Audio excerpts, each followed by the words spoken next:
Do you know what the craziest thing about this entire Donte DiVincenzo experience has been for me as a Knicks fan?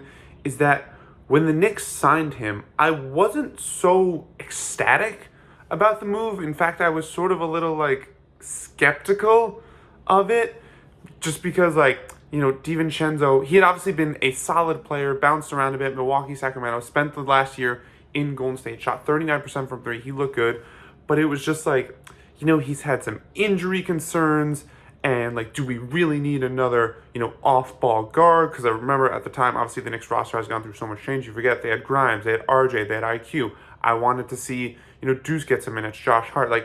Where was Donte gonna fit? I was looking more for something, of a backup power forward. So does he really fit? And then also I was, even if I still liked him as a player in a vacuum, I was concerned about where his minutes would come from and what they would mean for the other guys on the roster. But then also I was like, 4 years, $50 million? That's the $50 million over 4 years isn't a lot, but I guess I was just concerned because DiVincenzo had sort of started bouncing around a bit. I was a little concerned about us being the team to give him that long-term deal and what that would look like. Because usually when guys bounce around, it's for a reason. He had to go to Golden State to sort of prove himself on a 1 year deal. So to give him that deal, it could turn out really well, or it could turn out pretty poorly, and now all of a sudden you're stuck with a salary that you don't really want.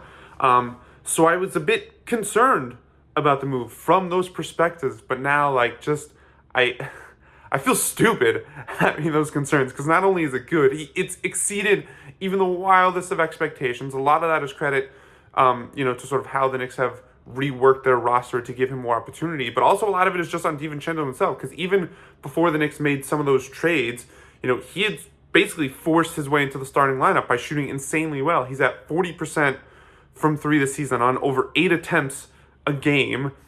He's averaging almost 15 points a night. That's a career high.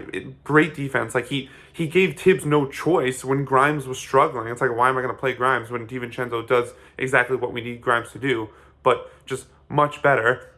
And it culminates in last night. Last night definitely felt like something of a culmination, where he hits 11 three-pointers against Detroit, breaks the Knicks single game record, which ironically enough was held in part by Evan Fournier, who was on the Pistons, who guarded him for a few of those threes. And it was funny because he actually tied the record earlier, but then they took away that three because during a timeout they reviewed it and saw that he was out of bounds, which I didn't even know the league could do, but evidently they could do whatever the hell they want.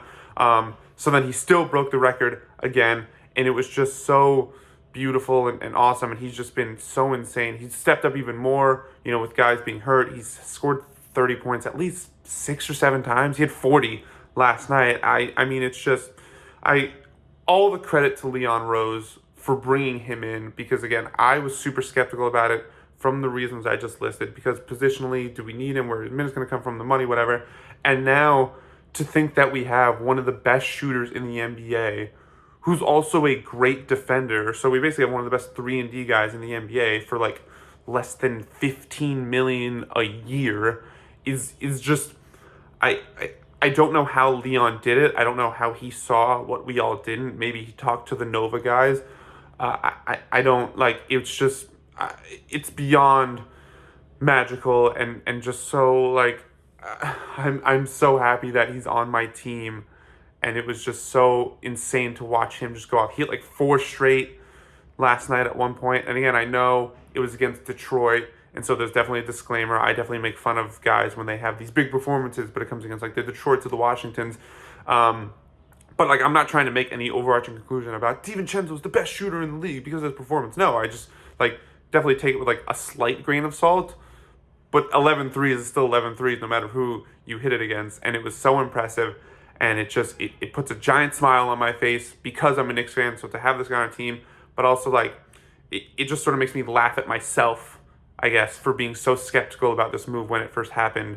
Because now obviously it's one of the best deals that was made in the off season, and I think it should put Leon Rose in prime position to win Executive of the Year. And so to just think about where my mind was at when the signing first happened and all the skepticism I might have had to now, where he's such an invaluable member. You couldn't picture this team without him, and the way he stepped up with Julius and OG hurt, the way he fought his way into the starting lineup, the way he's literally writing himself into Knicks history. It's just, I laugh at myself, and I'm always willing to admit when I'm wrong, because I'm always happy to be wrong. I never want like a guy to like be bad or struggle to validate my thoughts. No, I always want to be proven wrong, especially when it benefits my team.